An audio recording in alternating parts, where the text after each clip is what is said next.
안녕하세요. 김성길 목사와 함께하는 GTS 말씀 묵상 시간입니다. 오늘은 6번째 주간의 6째 날 묵상입니다. 오늘 묵상의 주제는 배우고 응용하기가 되겠습니다. 우리가 무엇을 하든 배우는 것이 중요하고 또 배운 것은 응용하고 활용하는 것이 중요하죠. 자, 오늘도 먼저 그림을 보고 정리를 하겠습니다. 하나님께서 이스라엘 백성들을 이제 애굽에서 건져내셔서 이제 1월 15일 날 출발을 하고 3월 달에 도착을 합니다. 그래서 이 시내산에서 1년 동안 가까이 머물게 됐죠. 그래서 그 1년 동안 이곳에서 머물면서 이 사람들이 한 일이 있었습니다. 그게 뭐냐면은 3가지였는데 첫째는 법을 받았고요. 법. 이제 주권을 가진 백성이 되었으니까 노예가 아니고 이제 주권을 가진 백성이니까 법이 필요했죠. 그 다음에 2번째는 이제 하나님과의 만남이 필요합니다. 이제 하나님의 백성이 되었으니까 그래서 하나님과의 만남을 위해서 성막, 하늘의 예루살렘의 모형이 되는 성막을 건축하게 됩니다. 그리고 이제 3번째는 이제 조직을 만들게 되죠. 그래서 이 법과 그 다음에 성막을 만드는 이야기가 출애굽기 20장부터 시작을 해서 그리고 이제 출애굽기 40장까지 그리고 조직을 만드는 부분이 민수기 1장부터 10장까지 이런 과정을 거쳐서 3가지의 훈련을 마친 다음에 그들이 이제 딱 출발을 하게 됩니다. 오늘 이 그림은 바로 이제 제목이 붙어 있죠. 조직을 만들었다. 이들의 조직을 보면은 외부 조직과 내부 조직으로 구성이 되어 있습니다. 외부 조직은 각 지파별로 이제 전투하고 생육, 번성, 양육하는 이런 시스템이고요. 이제 내부 조직은 이 성막을 섬기는 레위 지파를 중심으로 한 조직입니다. 그래서 이 성막의 이동, 관리, 운영 이런 것들을 총괄하는 조직입니다. 자, 이런 조직들이 다 이제 완성되고 나서 이제 가나안 땅을 향해서 출발을 하게 되었던 것이죠. 자, 제목을 정하고 느끼는 것 적어보시기 바랍니다. 저는 제목을 이스라엘 백성들의 조직 구성 이렇게 적어봤고요. 의미는 이렇게 적었습니다. 천국은 조직체다. 하나님 나라기 때문에 조직체죠. 하나님을 중심으로 한 조직체다. 중심부에는 하나님이 계십니다. 그리고 이 조직 속에서 나의 역할이 있고 공동체가 움직일 수가 있게 되는 거죠. 처음에 애굽에서 이 사람들이 나올 때는 그냥 막 나가자. 그러니까 뭐 조직이고 뭐고 없이 그냥 모세를 따라서 그냥 다 몰려 나온 거죠. 근데 이런 조직을 가지고는 앞으로 전투를 할 수도 없고 가나안 땅에 들어가면서 수많은 전쟁을 치러야 되는데 또 하나님을 섬기는 조직이 아직 없었고 그래서 이제 여기서 하나님을 섬기는 조직, 그 다음에 전투하는 조직 이런 조직들을 체계화했던 거죠. 자, 분석해 보겠습니다. 눈에 보이는 것과 보이지 않는 부분들. 자, 보이는 부분은 우선 성막, 성소, 불기둥, 하늘 또 성막을 중심으로 한 이스라엘의 조직들 이 천막들이 쫙 이 지파별로 나눠져 있습니다. 자, 보이지 않는 부분에는 이제 삼위일체 하나님이 계시죠. 성부, 성자, 성령. 또 이 조직이 필요한 이유들이 여기에 있고 또 조직을 운영하기 위한 어떤 내용, 과정들이 이 속에 쫙 담겨져 있고요. 또 이렇게 잘 만들어진 조직의 결과가 있습니다. 가정도 하나의 공동체. 아빠, 엄마, 자녀들. 각자의 위치가 있고 교회도 마찬가지입니다. 그래서 이런 공동체가 움직이려면은 조직이 잘 갖추어져 있어야 하는 거죠. 자, 3번째는 그림에서 가장 중요한 것은 뭔가요? 중요한 것. 여기서 가장 중요한 것은 하나님을 중심으로 조직이 구성되어 있다는 겁니다. 세상 나라는 사람을 중심으로 조직이 만들어져 있죠. 그러나 교회는 하나님 나라는 하나님을 중심으로 한 조직이 만들어집니다. 우리 인생은 하나님을 중심으로 한 삶을 만들어 가야 되죠. 연상법입니다. 자, 이 교회 조직체, 공동체에 대한 생각들을 좀 해봤는데요. 먼저 민수기 1장에서 10장까지 구약교회의 조직체, 또 마태복음 16장에서 예수님께서 베드로가 고백한 주는 그리스도시요 살아계신 하나님입니다. 하나님의 아들입니다. 이 고백 위에 공동체, 교회가 세워졌다. 그래서 신약교회는 예수 그리스도를 중심으로 세워지는 거죠. 그리고 이제 디모데전서 3장, 디도서 1장 이런 것을 보면 이제 사도들 시대에도 교회의 직분자들을 세워서 조직을 만들게 됩니다. 우리 교회도 조직이 있죠. 예, 당회, 또 재직회, 또 그 다음에 또 뭡니까? 이제 공동회, 이거 회의체고. 그 다음에 이제 각 위원회별로 직분 조직이 있습니다. 이제 그런 선교위원회라든지 또 수송 주차 관리위원회라든지 예배위원회라든지 재직들에 의해서 이게 이제 내부 조직이에요. 교회 안에. 외부 조직이 또 있습니다. 그건 뭐냐면은 구역 조직이죠. 교구와 구역 조직. 그래서 이런 조직체가 얼마만큼 잘 튼튼하게 만들어지냐에 따라서 이단들과 싸우고 또 전도하고 생육하고 번성하고 성도들을 관리 양육시키는 좋은 일들을 우리가 할 수가 있게 됩니다. 자, 5번째는 상상력 키우기입니다. 이 그림을 가운데 두시고 저는 앞에서는 애굽에서 무질서하게 막 이제 쏟아져 나오는 그런 그림.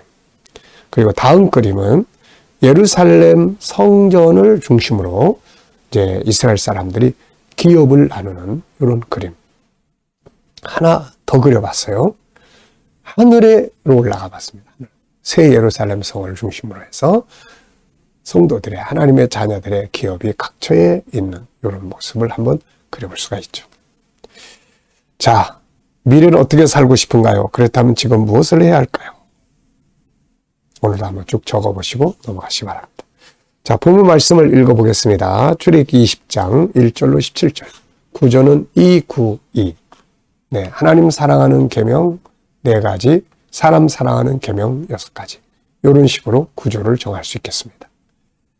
자, 오늘이 엿새 날이니까 이제 어느 정도 다 암송할 수 있을 거예요. 자, 읽어보겠습니다.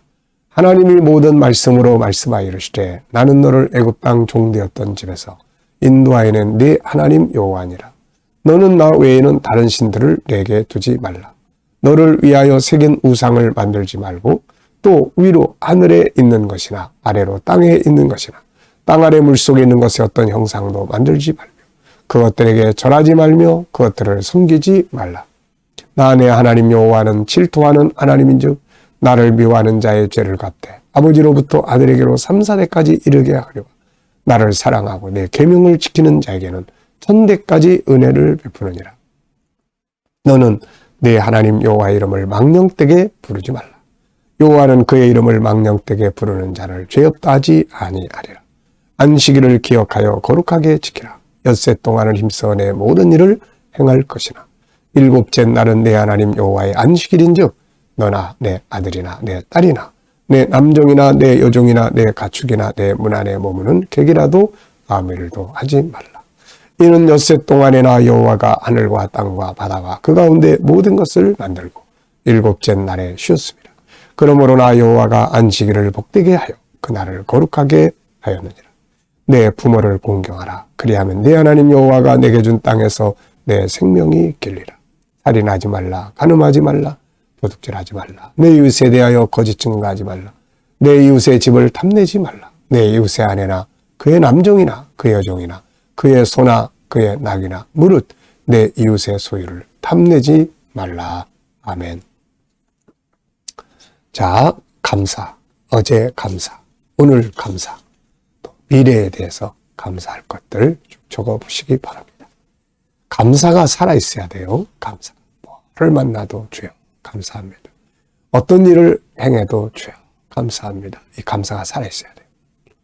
자, 10계명을 순서대로 한번 쭉 적어보도록 했습니다. 자, 간단하게 적어보죠. 첫째, 나 외에 다른 신들을 내게 두지 말라. 둘째, 너를 위하여 우상을 만들지 말라. 셋째, 네 하나님 여호와의 이름을 망령되이 일컫지 말라. 넷째, 안식일을 거룩하게 지켜라. 다섯째, 내 부모를 공경하라. 여섯째, 살인하지 말라. 일곱째, 간음하지 말라. 여덟째, 도둑질하지 말라. 아홉 번째, 거짓 증거하지 말라. 열 번째, 내 이웃의 집을 탐내지 말라. 두 번째입니다. 십계명을 묵상하면서 느끼는 건 뭔가요? 십계명은 엄한 법이 아닙니다. 십계명은 연구해 보면은 여기서는 간단하게 도둑질하지 말라 이렇게 말씀하지만 이거를 좀 더 깊이 연구를 해보면 도둑질하지 않도록 살아야 된다. 이런 말씀이에요. 도둑질하지 않도록 살아야 된다. 도둑질하지 않으려면은 내가 부지런하게 일해야 돼요. 그래서 성실하게 하나님 우리에게 재능을 주셨으니까 성실하게 일해서 나눠줄 수 있는 삶을 살도록 삶을 만들어. 이게 원래 하나님 원하는 거거든요. 그래서 도둑질하지 말라 그러면은 그냥 무섭게 도둑질하지 마 이런 것만 말씀한 게 아니라 네가 내 자신을 부지런하게 성실하게 하면 내가 복을 주고 그래서 네가 나눠주는 삶을 살았으면 좋겠다. 이게 하나님 아버지의 뜻이거든요. 그래서 아브라함한테도 네가 복의 근원이 될 거다. 이런 말씀하셨어요. 그래서 우리가 이 십계명 안에 들어있는 진정한 의미를 우리가 잘 기억을 해야 합니다. 세 번째입니다. 십계명을 정리해 보면서 반성해야 될 부분이 있다면 뭔가요?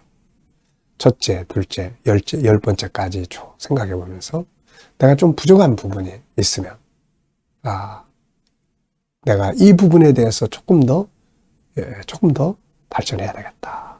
그런 부분이 있다면은 한번 좀 생각을 해 보시기 바랍니다. 질문 만들어 보겠습니다. 자, 무엇을, 왜, 어떻게, 만약 이런 단어를 넣으면 질문이 만들어져요. 왜 질문 만들기를 한다고 했습니까? 질문이 없으면은 변화와 발전이 없기 때문에 그렇습니다. 그래서 질문 잘 만들어 보시기 바랍니다. 자, 16절, 17절은 거짓 증거하지 말라. 그 다음에 탐내지 말라. 요 마지막 아홉 번째, 열 번째 계명이거든요. 자, 저는 왜라는 단어를 넣어서 말을 만들어 봤어요. 왜 이웃에게 거짓 증거하면 안 될까? 거짓 증거를 자꾸 하면 어떤 문제가 생기냐면요. 우선 상대방을 이렇게 파멸시키는 거예요. 내 거짓말이 상대방의 삶을 무너지게 하는 거예요. 아주 안 좋은 이야기죠. 그 다음에는 하나님 앞에 이게 죄를 짓는 거예요. 하나님 앞에. 하나님은 우리가 참된 것을 말하고 이웃을 사랑하게 하셨지 이웃에 대해서 거짓 증거하고 막 모함하고 하나님 이렇게 하라고 하신 게 아니거든요. 그래서 이건 아주 잘못된 죄를 짓는 거다. 그 다음에는 신뢰를 잃어버립니다. 내가 항상 저 사람 맨날 저 거짓말 딴 사람 모함하는 사람 그러면 신뢰를 잃어버리는 거예요. 내 자신의 삶이. 그 다음에는 결국 인간관계가 다 깨지겠죠. 그래서 결국 거짓 증거를 하다 보면은 자기 삶이 망가지게 된다. 그러니 하지 말아야 되겠죠. 그 대신에 뭘 해야 됩니까? 우리는 하지 말라는 것만 보지 말고 이 속에 해야 될 것들을 볼 수 있어야 돼요. 이게 십계명의 안과 바뀝니다. 그러니까 해야 될 일은 상대방을 칭찬하고 아주 격려하고 지지하고 진실된 말들을 해주고 이제 이런 것들이죠. 그러면 관계도 좋아지고 다 행복하게 됩니다. 두 번째 질문입니다. 왜 이웃의 것을 탐내지 말라고 하셨을까?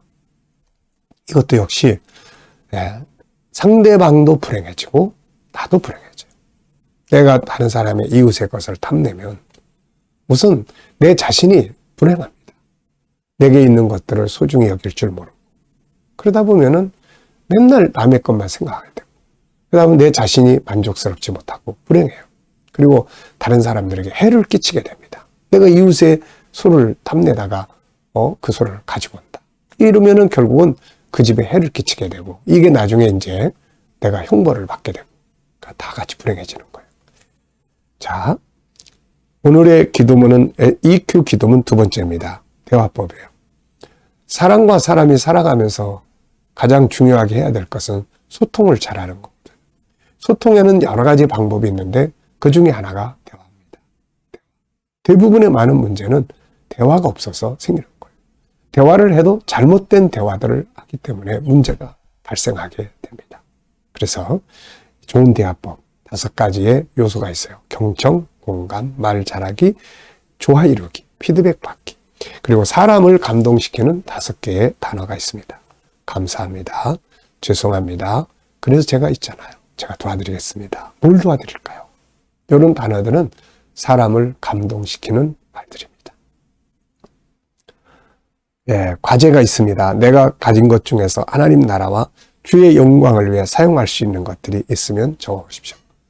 지극히 작은 것이라도 그게 주님의 복음을 위해서, 하나님 나라를 위해서 사용된다면 그건 상을 받을 수가 있게 되는 거죠. 자, 오늘도 묵상하겠습니다. 다 눈을 감으시고요. 오늘도 출애굽기 20장 1절로 17절 한번 쭉 생각해 보시고, 마음의 소원들이 있으면 한번 생각해 보시고, 오늘 할 일, 만날 사람 한번 쭉 생각해 보시고, 그 다음에 이제 주님께 물으시기 바랍니다. 주님, 제가 가진 소원이 주님 보시기에 어떻습니까? 주님, 제가 오늘 해야 될 일들을 어떤 마음으로 하면 좋을까요? 오늘 이 사람을 만나게 되는데 제가 어떤 말을 하면 좋겠습니까? 이 어려운 문제들이 저에게 있는데 어떻게 해결하면 좋을까요? 그리고 기다려보시면 주님 주시는 영감이 있습니다. 이 영감을 가지고 세상을 사는 것이 승리의 비결이에요.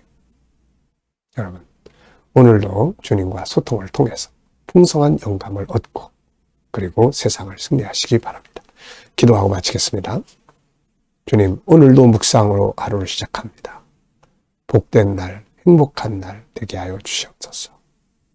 오늘도 우리 자녀들, 친척들, 동료들 중에 믿지 않는 자들 다 주께 돌아와 구원받게 하여 주시고, 오늘도 우리 자녀들과 성도들이 일하는 직장과 사업장들이 복되게 하시며, 우리 자녀들, 성도들, 새로운 일터를 구하는 자들에게 좋은 일터들이 예비되게 하여 주시고, 오늘도 치료받기 위해서 병원에 있는 성도들, 가정에서 치료받는 성도들, 치유의 능력이 더욱 강하게 역사하여 주시옵소서.